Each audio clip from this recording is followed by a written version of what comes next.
Hardcore Classic WoW is falling apart, and I was just about to start playing it, man. What am I going to do now? Let's see what... Classic WoW Hardcore has been exploding in recent time. Yeah. Everybody's playing it. The streamers, the casual players, the hardcore players, they're all hopping on the trend. People who haven't played the game in a long time, it's fun to watch. They're hopping on hardcore. People who've never even played WoW before are trying out hardcore as their first experience. But with all these players all in this one server, there's a lot of in-game politics and drama, and even some catastrophes. But the question we're asking today is the hardcore community falling apart before the servers even come out. So let's talk about what's going on, and I'll give some of my opinions on what do we say, August 24th? August 24th release date? It's right here. Hardcore Classic, August 24th release date. Yeah, so the servers are dropping soon, real soon. Things, and I'll go into detail on some things, and for other things, I'll try to just keep it brief. My apologies if I forget anything major. I'm just talking about the things that mostly interest me and I have opinions on. Now let's start by talking about what hardcore even is in the first place alone. All right, that question alone, we've already started an argument amongst the masses. In the current add-on, you're only allowed to party up for dungeons, and you're only allowed to do those dungeons one time until you hit level 60. And there's absolutely no trading, auction house, mailbox, none of that until you hit level 60. But even then, you can only trade, and you can trade freely at level 60. Now, the argument is that these rules are only in place because we can't control who plays on Blizzard servers. If they allowed trading, there would be people trading with non-hardcore players, and bots would just be running around everywhere. Now, Blizzard announced their rule set that will be forced on the official hardcore realms, and the arguments started. Okay, what is it? Death on hardcore realms is permanent. PvP battles are opt-in. PvP battlegrounds and battle masters are disabled.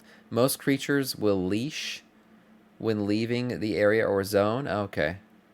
Below level 60, all dungeons will have at least a 24-hour timer. New feature, Duel to the Death. Yeah, that's the Makura. Gameplay zone disruption and malicious player killing outside of consensual PvP.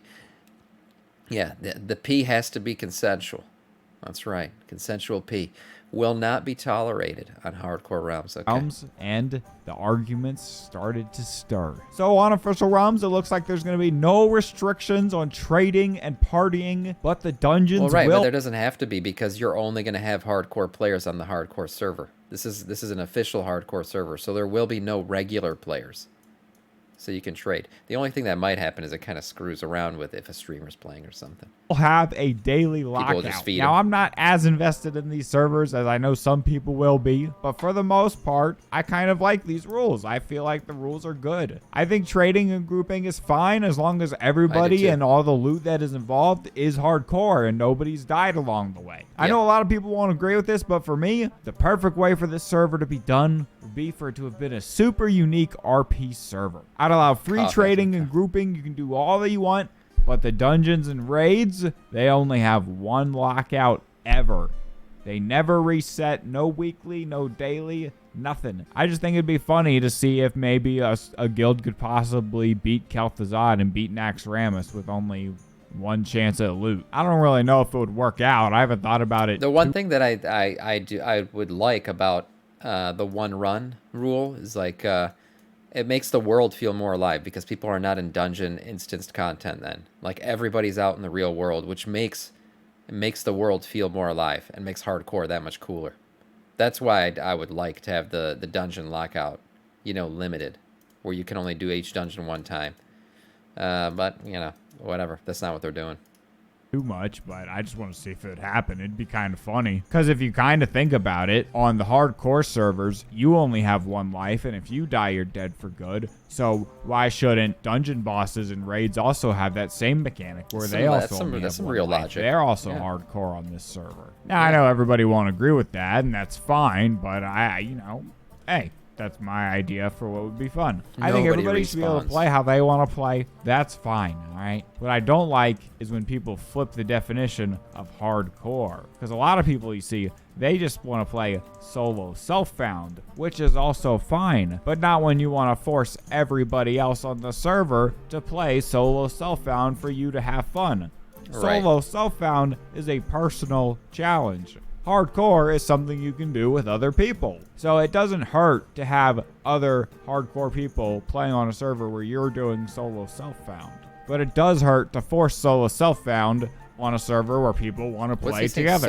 Another big subject of debate has been appeals. Appeals have been a big part of the hardcore community so far, and I definitely feel it's needed for griefing and, bugs and disconnects. Now, there is people who will abuse the appeal system, but there are people who legitimately died to something that was out of their control. Create a system, and it will be abused. That is the truth, and that'll happen no matter what. That doesn't mean you shouldn't have the system in place in the first place.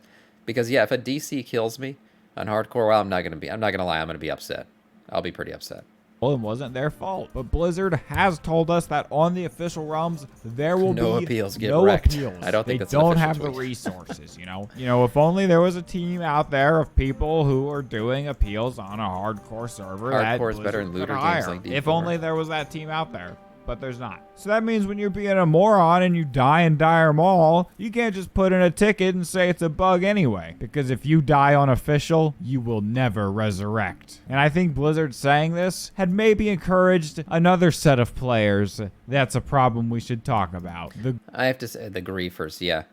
He's gonna touch on that. I have to say one cool thing that Blizzard did do is you don't delete your character when it dies.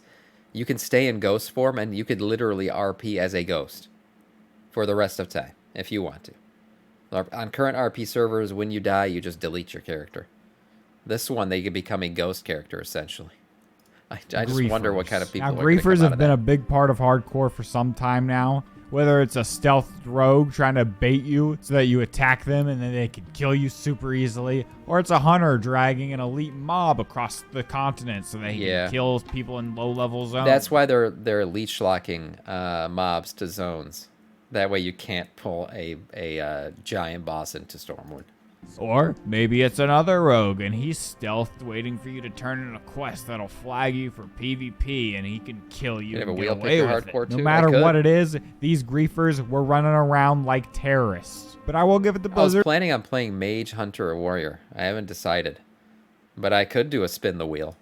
They're doing a fair enough job at changing up some systems to combat these griefers. Like now, you can't fight another player unintentionally. You have to purposefully turn on PvP before you can attack another player. And if a hunter's trying to kite a mob around, well, he can't take it out of that zone. Druid, I've never played Druid. There will be no more dragons being dragged out of blasted lands to be taken to Stormwind. There will be no more Duskwallow Marsh dragons taken to the Barrens either. These changes will be good, and they'll combat 99% of griefers. But what we didn't account for was that hardcore would bring out some real monsters, some real psychopaths. Like you thought the guy from South Park was bad. Nah, these people Tundra, they're take real. your summon. Because there was an incident in the flying necropolis of Naxxramas. Now, I don't want to get too much into the morals of what happened, of if they were right or wrong in what they did, but there was a gentleman in Flesh, thank you for the follow and welcome to our Scourge.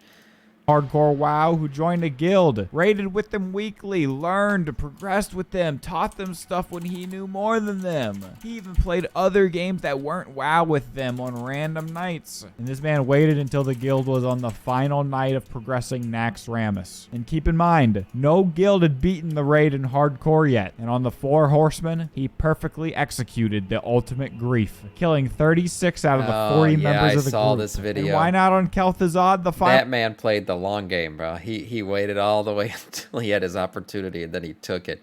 He griefed the shit out of that raid. I felt so bad. Boss? Well, Zeliak.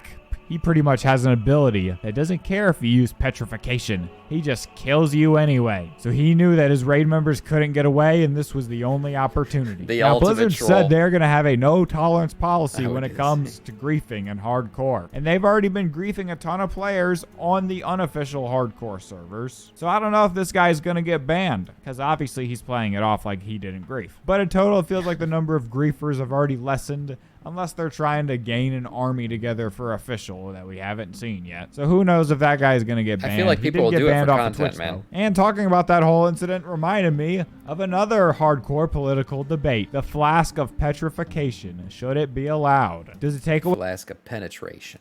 away from the spirit of hardcore to have that safe button just in case? Now, I kind of think, yeah, it does, but at the same time, I don't really think it's a big deal. I think, if anything, they should make it be on the same cooldown as your other potions. So you can't just spam it if you mess it up the first time, and it actually could mess up and you could still die even if you have it. But again, it's not a big deal to me either way. But another big problem I think that hardcore has in the add-on era is people cheating. And when I say cheating, I don't mean Bag Jones getting a bunch of 10 slots. I'm talking about people whose characters did die and either did some workaround on the add-on or messed with the add-on's files to say that they never died. And I've seen it, and I've heard many accounts of this happening. But on official, this won't happen, because when you die, you just can't resurrect. But it also weed out more players, because they'll be stuck at the lower levels now. So in my opinion, I think Classic WoW faces a huge problem with all these things put together. With no appeals and griefers getting permanently banned, it doesn't really leave a lot of room for drama. And if I know anything about Classic WoW, if there's no drama, nobody's gonna talk about the game. And sure, all the streamers... It's not true. The no news is good news. For Classic WoW, news is news. It's all and good. Content creators are going to play the launch, and the masses will come from the hype. But how much of the community will be left on these servers after a month? After 6 months, after a year. 6 months, Does anybody see Blizzard keeping these servers up for multiple years? Now, before we go today, I do want to talk a little bit more about my personal thoughts on hardcore and my plans for playing official hardcore. I've never really taken hardcore serious while it's been on the add-on, just because of there being other non-hardcore players on the server. I didn't really see the point. And I also decided I'm not going to take hardcore official very serious either. Hardcore is a game mode that, to me, every character feels 99% like it's gonna be a waste of time because I'll die. But hey, if I'm not taking it serious and I'm just trying to get content and have a good time, I'm just gonna have make fun, some friends along the way, then maybe it's not a waste of time if I'm making memories and having fun. I plan to play a warrior at first and maybe tank some dungeons, but I fully expect to die, and when I do die, I'm going to play it safe, and I'm going to make a hunter, and I'm going to enjoy myself and try to get some fun weapons and kill bosses and maybe get some cool loot like the Ravager axe. Since warriors don't need it, they can get Bone Biter, which is better. But yeah, maybe I'll one day... See, that's such a classic thing. How is this axe, how is that axe not as good as this axe? Look at it. Shitty little dink axe or this boy? Shitty little dink axe? Or this boy? Yeah, no, actually, that one's better. Which is better. But yeah, maybe I'll one day decide to just play it safe and go all the way to 60. But if I ever get to 60, I'm never stepping foot in a raid because I don't want my character to die. Anyways, if you made it this far in the video, let me know your plans for hardcore, or if you just don't care at all about it. See ya. Yeah, I'm definitely going to do it. I'm going to do hardcore. I'm excited to try it when it does officially come out. And, we'll give it a go. Why not? I think it'll be fun content. Like I said, I think I'm going to do Mage Hunter because I played Mage and Hunter for a long time. Or I'll play Warrior because I'm a Death Knight and that's the closest thing I can get to it. But we'll see. I think it's going to be a lot of fun.